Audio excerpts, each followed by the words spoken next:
It's a scary headline for the front page of Boulder, Colorado's small-town daily newspaper. A warning from the mother of a little beauty queen, JonBenet Ramsey, who was murdered in her own home sometime Christmas night. Patsy Ramsey warned other parents, keep your babies close to you. There is someone out there. The parents tried to avoid cameras today. They're still in Atlanta, where they buried their daughter 2 days ago. But last night, police in Boulder were shocked to see John and Patsy Ramsey interviewed on cable television. The police, who have now sent 5 detectives to Atlanta, have been saying the parents were too grief-stricken to be interviewed by them. The interview provided a lot of details police have refused to release. Specifically, what the parents say was a 3-page ransom note. The mother said she found it in a stairway leading to the kitchen. It was addressed, she said, to Mr. Ramsey, and the first line read, "We have your daughter." The father said the note warned, "Don't call the police." Each parent has hired a lawyer, but both say it's sickening at any hint they may be involved. Still, there are many unanswered questions.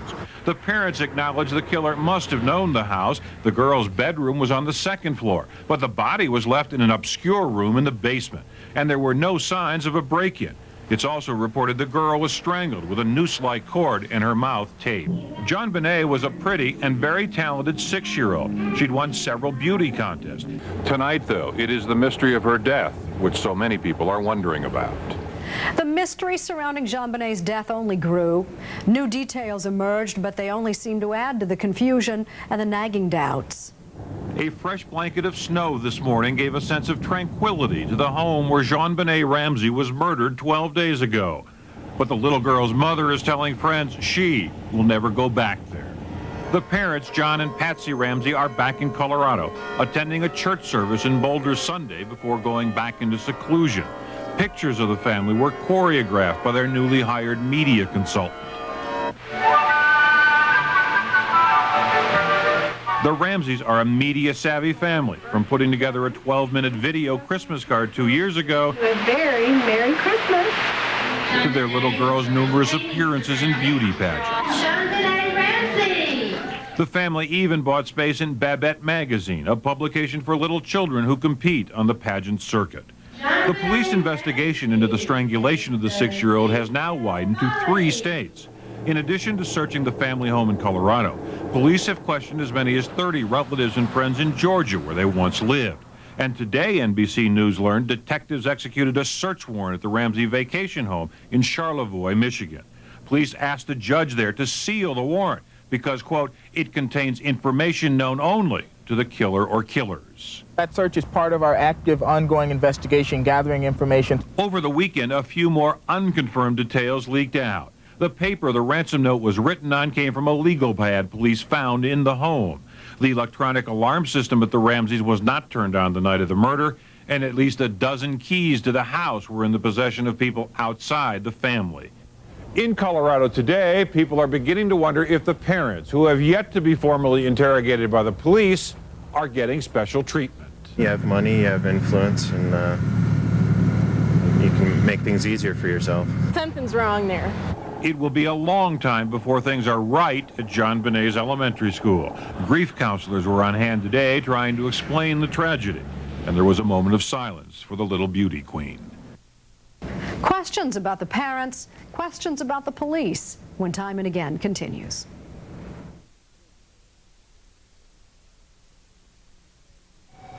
Now to the Colorado murder story, which has gained interest across the country. The 6-year-old beauty pageant contestant, JonBenet Ramsey, and the turn the investigation has taken today. Here's NBC's Roger O'Neill.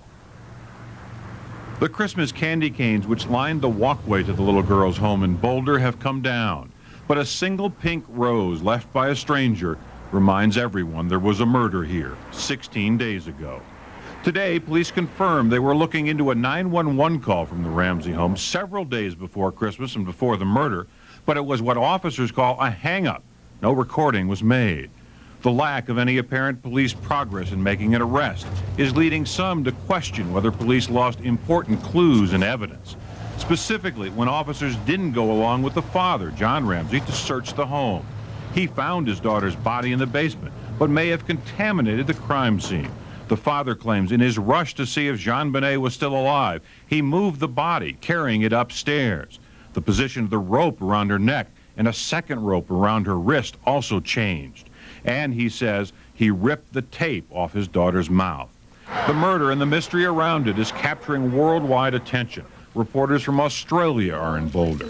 British newspapers and television are carrying the story, and the tabloids will too in their next editions. In yet another unusual twist in this unusual and tragic case, the police chief in Boulder will talk to the community, but his words will surely be heard around the world. Roger O'Neill, NBC News, Boulder. That was January 9th, 1997.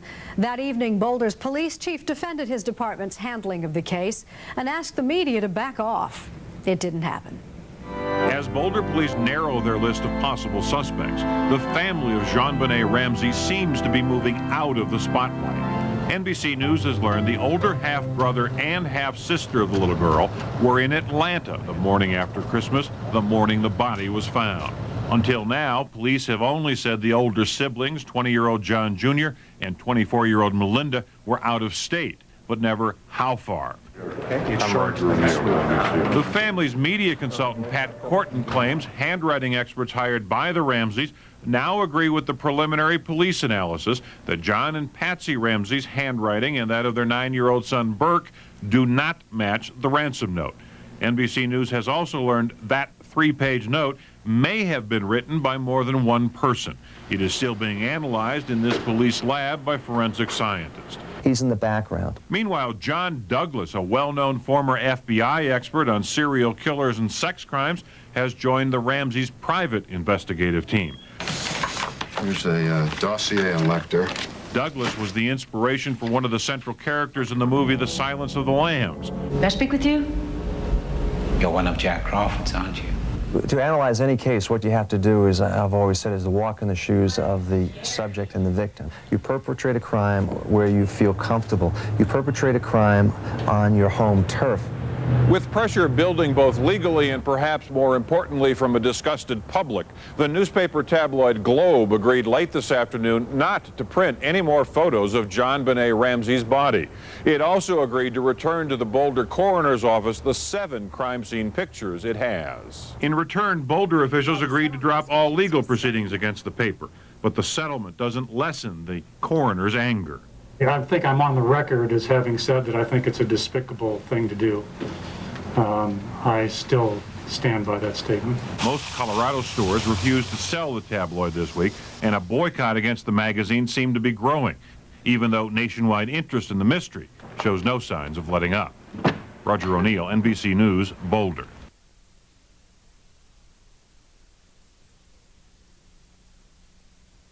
Soon after the murder of JonBenet Ramsey, her parents had hired lawyers, a media consultant, and a former FBI agent with a national reputation as a criminal profiler. NBC's Chris Hansen talked to him for Dateline in January 1997, just over a month after JonBenet's death. I've sat down across a table from some of the country's greatest liars in the world, really, and I can sense it. And things just did not fit. The crime scene data just doesn't fit. John Douglas, the pioneer of criminal personality profiling, is offering the first insider's view into the JonBenet Ramsey murder investigation. Douglas was called into the case not by police, but by lawyers retained by the little girl's parents. Why did they hire you?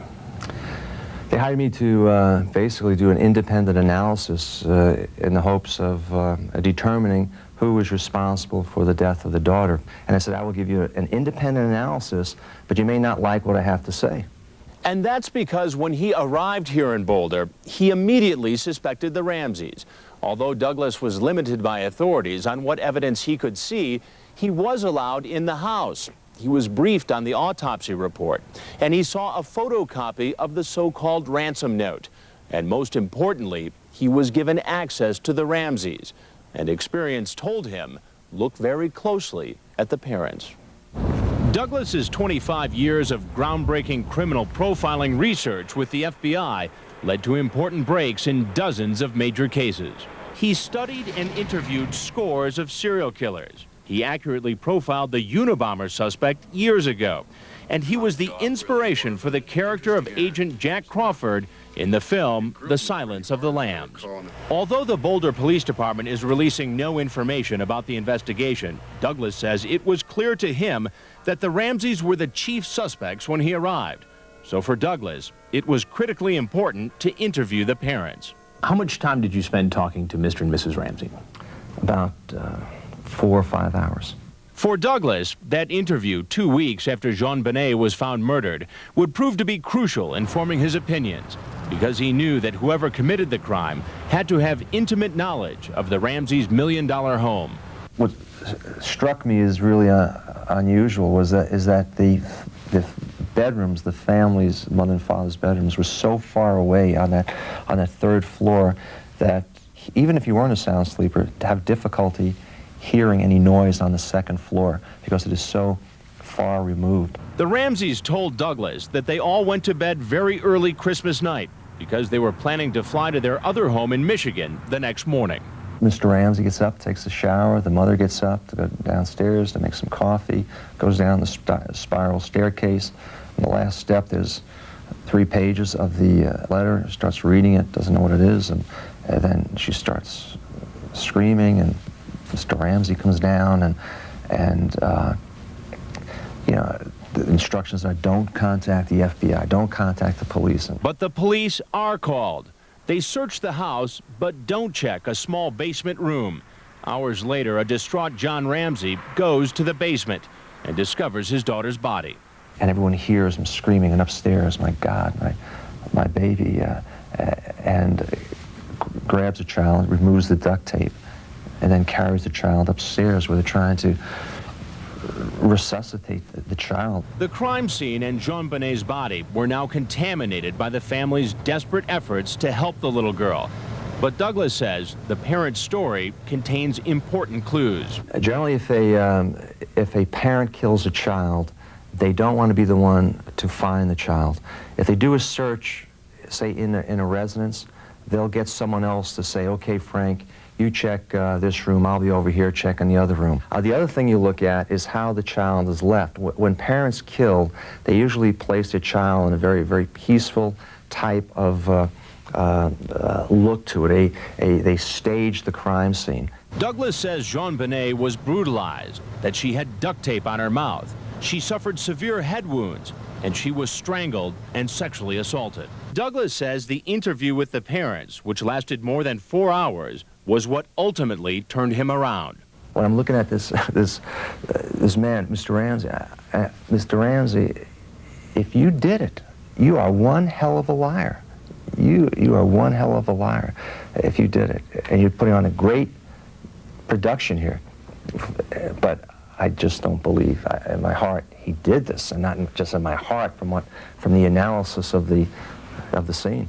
But you're being paid by the Ramsey family. Right. You can pay me for my time, but you're not going to pay for my opinion or pay for jeopardize my reputation.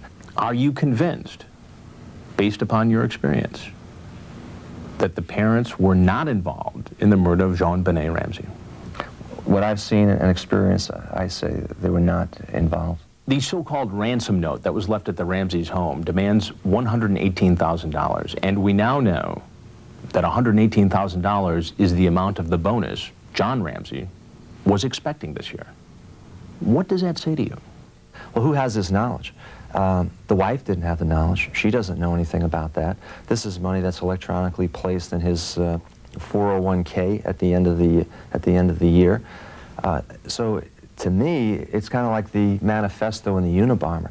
It begins to tell me more about the person who's responsible. This person has a very unique, intimate knowledge about his financial workings. Therefore, the person would have to be somehow related to his employment. But Douglas remains focused on a piece of evidence that continues to haunt him, the 3-page note apparently left by the killer. Again, I am very prejudiced because of the amount of money, the $118,000. Is that just a fluke? Is that just luck that they picked that money, that amount of money? I don't think so. John Douglas came to believe the Ramseys were not responsible for JonBenet's death, but neither he nor anyone else has ever identified any other credible suspect. When we continue, the investigation continues, and the Ramseys speak out.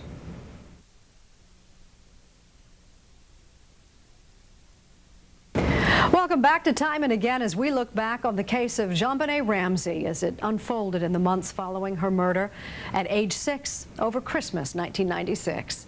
The intense media scrutiny surrounding the case seemed at first to ensure that all the facts would come out, but neither the Boulder police nor the Ramseys seemed to have much to say to the media.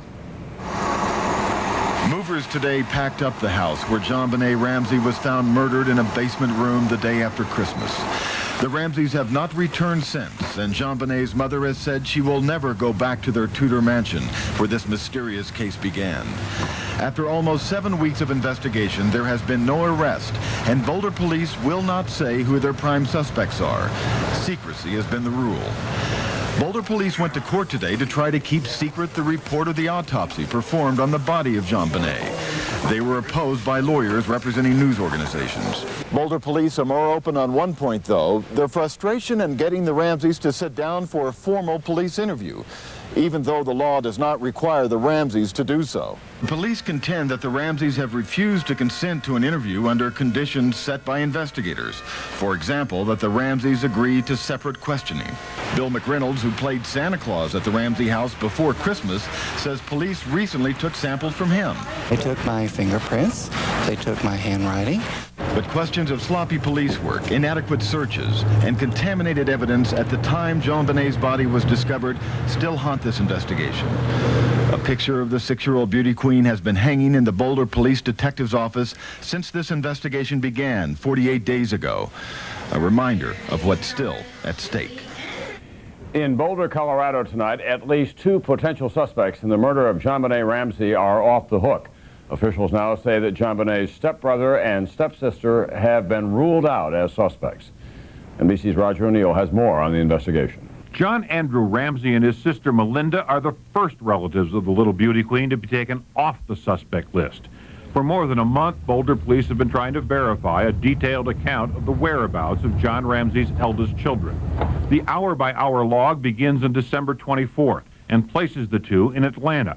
It runs through the 26th, the day JonBenet's body was found. Lucinda Johnson, John Ramsey's first wife, provided the notarized document to police. John Andrew and Melinda are being publicly cleared of the involvement in this case to relieve them of stress caused by inappropriate speculation.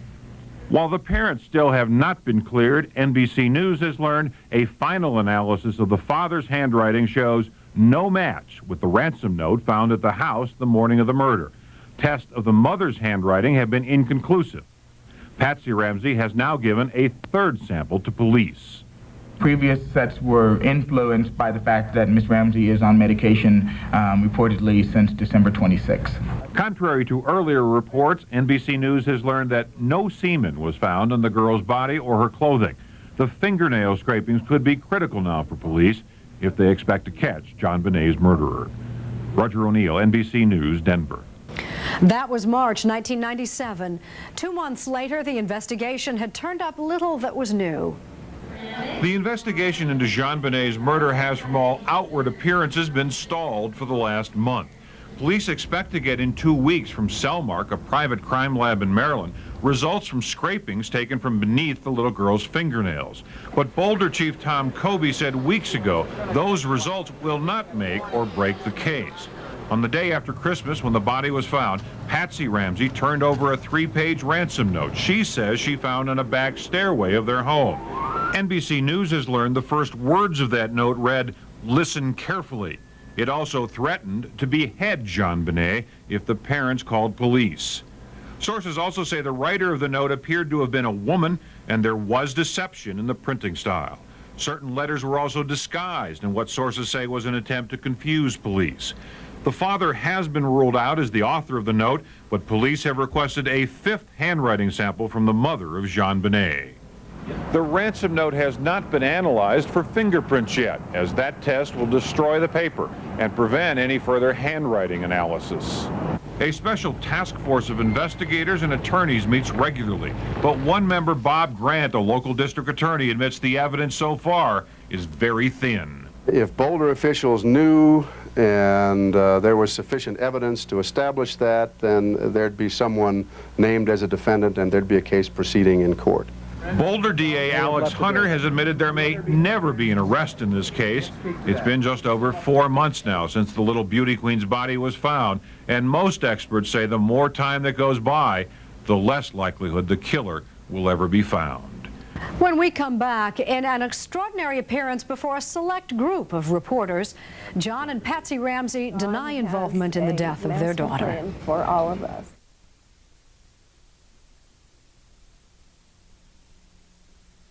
And I'm grateful that we are finally able to meet together face to face. It's been more than 4 months since the body of JonBenet Ramsey was found brutally murdered. And for almost all that time, her parents have remained publicly silent. John and Patricia Ramsey's silence has echoed loudly across the nation, heightening suspicions that somehow they were involved in their daughter's death. The Ramseys disappeared from sight as a flood of tabloid rumors washed over America, that John Ramsey was somehow involved in kiddie porn, that Patsy was suicidal, that their marriage was on the rocks. But now their silence has been broken. I'm appalled that anyone would think that John or I would be involved in such a hideous, heinous crime. Suddenly, this week, they decided to go public, partly to proclaim their innocence. To those of you who may want to ask, let me address very directly, I did not kill my daughter, JonBenet. Let me assure you that I did not kill JonBenet. I did not have anything to do with it. I love that child with my whole of my heart and soul. And they appealed for help, reminding viewers of a $100,000 reward for information leading to the arrest of JonBenet's killer. We'll find you. We will find you. I have that as a sole mission for the rest of my life. We feel like there are at least 2 people on the face of this earth that know who did this. And that is the killer and someone that person may have confided in. And we need that one phone call. We need the one phone call. Please, please, if you know anything, I beg you to call us. Call us. Only hand-picked journalists from Denver were invited to the meeting. I got a phone call Wednesday night and said I would receive a message on my pager about a Ramsey interview. KUSA's Paula Woodward, one of the invited reporters, told Dateline they didn't make it easy. Then I got a page that said the Ramseys are having an invitation-only interview. Be in Boulder at 10 a.m. Thursday morning. Seems kind of strange, doesn't it? It was very secretive. I've never had anything like that before. Be anywhere in Boulder? Be anywhere in Boulder. And so you got a phone call in Boulder Thursday morning? Got a phone call in Boulder Thursday morning about 10 o'clock, and it said, come to this location. Here's your password to get in. Be sure you have press credentials, and get here as soon as you can. So what was the password? Subtract. And there were conditions. No questions about the night of the murder. No questions about their interview with police a day earlier. That interrogation finally took place on Wednesday, after months of often heated negotiations. According to sources, the Ramseys were questioned separately. First Patsy for more than 6 hours, then her husband for 2. Frankly, we were,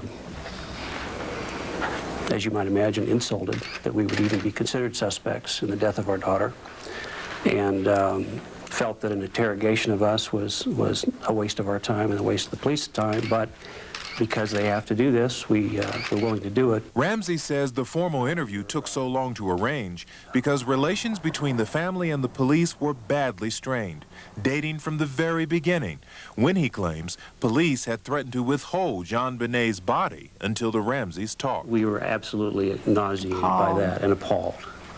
And frankly, that's when the worm turned. When we heard that was going on, we just said, what are we dealing with here?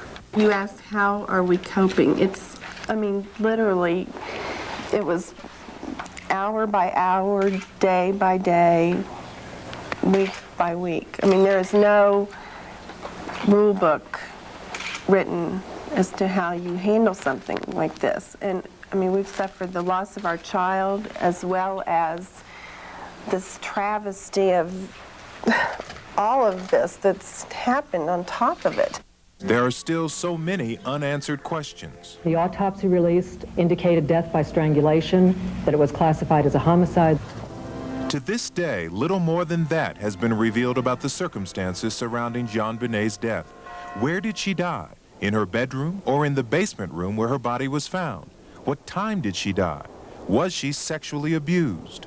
Only a partial version of the autopsy report has been released. It confirms JonBenet was strangled, bludgeoned, and there were scrapes and bruises on her face and body.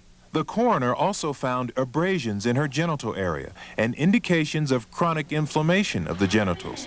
Some experts claim that could be a sign of long-term sexual abuse, but John Ramsey says that allegation sickens him. There have also been innuendos that she has been or was sexually molested. I can tell you those were the most hurtful innuendos to us as a family. They are totally false. It was videos and photos like these that grabbed America's attention. Little JonBenet, the beauty queen, a 6-year-old in full makeup wearing provocative costumes. That was a few Sunday afternoons. You know, the criticism I'm talking about. People accuse her of dressing her up like a little adult. Was there any inappropriate behavior going on? Absolutely not. Absolutely. Mr. Those, and I'm so happy that we have those pictures. It's all that we have now. Those that was just one very small part of JonBenet's life. That was a few Sunday afternoons. But there are other concerns. Wouldn't the killer have needed intimate knowledge of the house to know about the remote room where the body was found? If kidnapping was the original intention, why was the body left behind? Just 4 months ago, the Ramseys were members of Boulder's social elite. John Ramsey, the self-made millionaire who turned a computer company he founded in his basement into a $1 billion-a-year operation. And Patricia, a former beauty queen herself, Miss West Virginia 1977, who had introduced her daughter to child beauty pageants just a year before she died. You may be eluding the authorities for a time, but God knows who you are, and we will find you. An arrest is absolutely necessary in our lives for closure. Our lives cannot go on the same as they might have had JonBenet still been here. We feel like God has a master plan for all of us, and that in the fullness of time, our family will be united again, and we will see JonBenet. Dateline NBC reporting on the Ramsey case in May 1997, where things stand 6 months after the murder. And still to come, the 1-year anniversary, when Time and Again continues.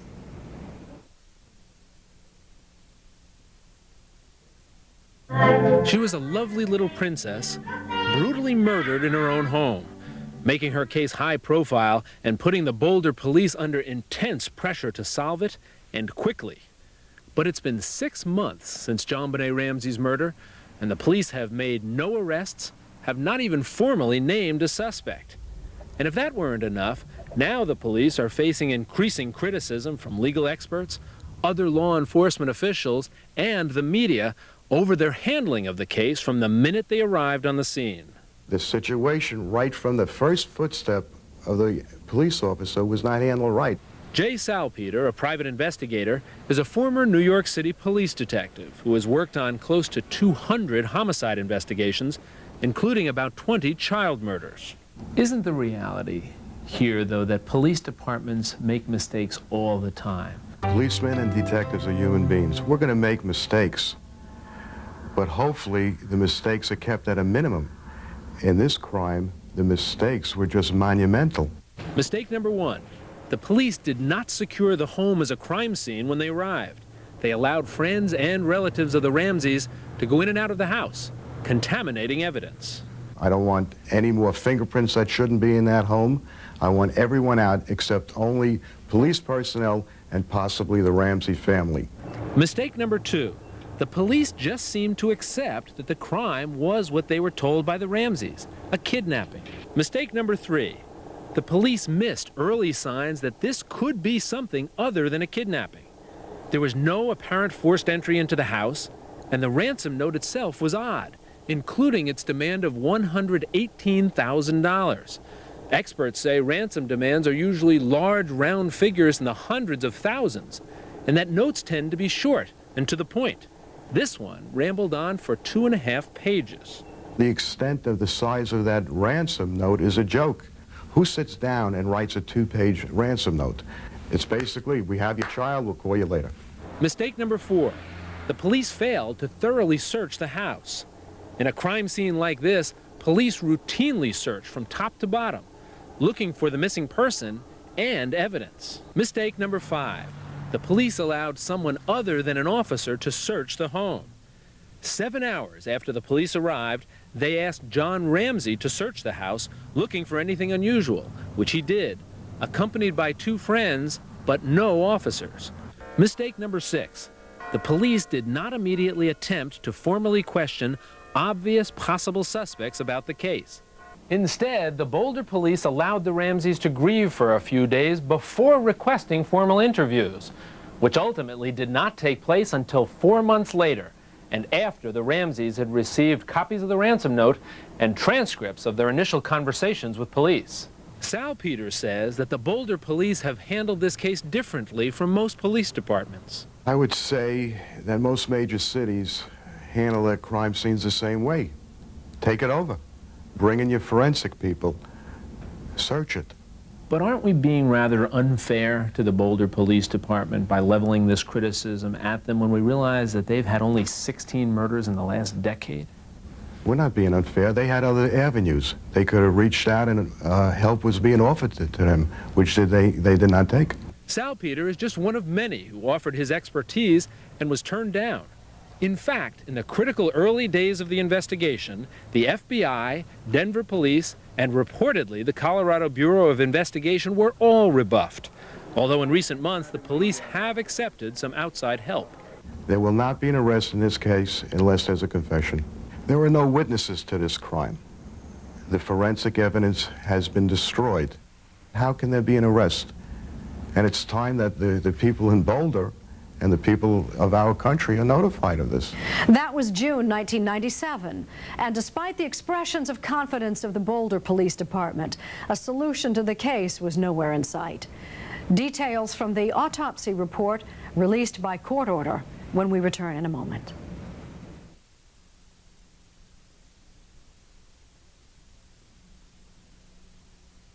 It's been more than 6 months since JonBenet Ramsey was murdered.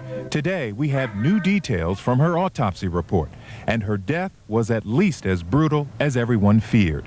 Based on the information you've seen from the autopsy, can you walk us through what happened to this little girl? She was strangled with a ligature and was struck on the right side of the head with a heavy object with considerable force. Around the time this happened, she was sexually assaulted, so that there was penetration of the vagina. Dateline had Dr. Michael Baden, one of the nation's leading medical examiners and an expert witness at the O.J. Simpson trial, review the autopsy report. He spoke to us by satellite. Doctor, was the assault something that appeared to be ongoing, or was it a one-time thing, or can you tell? Whether or not there was prior sexual contact in the vaginal area is suggested by chronic inflammation in the vagina, but that could also be due to some prior vaginal infections of a benign nature. The 6-year-old's body was found in the basement of her home December 26th. According to the autopsy, one cord tied around her wrist and another around her neck, strangled to death. It also shows her skull was fractured on the right side, with bleeding around the brain. This is not a casual blow. It's a very strong blow to the right side of the head. 6 portions of the autopsy report remain sealed, including time of death and the position the body was found in. Information the police say could jeopardize the investigation if released. But for all it does tell, there still are many unanswered questions. Does the information released today, Doctor, shed any new light as to who killed this little girl? I do not think that at this stage these findings necessarily point one direction or another direction. Tonight, a Ramsey spokeswoman says experts the family consulted believe the autopsy contains no evidence of abuse prior to the night of the murder. That was July 1997. 5 months later, almost a year after the murder, the Ramsey case was back in the news. And NBC's Roger O'Neill was back on the story. Her home is just an empty house now. Her grave still unmarked. Just some of the unfinished business of a little girl's almost year-old murder. Today there was a remarkable shift in police attitude, from confrontational to helpful. Never been this popular before, guys. But the new man in charge of the JonBenet Ramsey case still couldn't say police are any closer to solving the grisly crime. We have not yet submitted a case for prosecution, nor have we prepared an arrest warrant. Beckner confirmed John and Patsy Ramsey remain under the umbrella of suspicion, and police want to talk to the parents again. They have new questions. But NBC News has learned Boulder police still haven't eliminated at least 2 others, considered by some law enforcement officials, including FBI agents, as viable suspects. Neither has any connection with the family and would have been considered intruders in the Ramsey home. Asked about other suspects, Beckner acknowledged there were some, but he admitted much of the work his team is doing now is re-examining old clues. Regardless of what has happened in the past, we are only looking forward with the goal of solving this case. The words were pretty. The language was flowery. But defense attorney Larry Posner adds, we didn't hear anything today that was evidence of an investigation coming to a conclusion. This is an investigation still searching for answers. With the complexities involved in this case... Former federal prosecutor Mimi Wesson watched the police briefing. The longer an investigation goes on, the more pessimistic one ought to be that there's going to be an arrest and a successful prosecution. A year ago, candy canes welcomed visitors to the Ramsey home in Boulder. Today, where the family now lives in Atlanta, there is no sign of the holidays, and no sign that this Christmas tragedy will ever end. That was December 1997, almost a year after the murder. The Ramsey case goes on, of course. Who killed JonBenet? That question may someday be answered. But why anyone would kill a beautiful 6-year-old girl? That is likely to remain a mystery for a very long time. That's time and again for now. Thanks for joining us. I'm Jane Pauley, and we're history. To those of you who may want to ask, let me address very directly, I did not kill my daughter, JonBenet. I love that child with my whole of my heart and soul.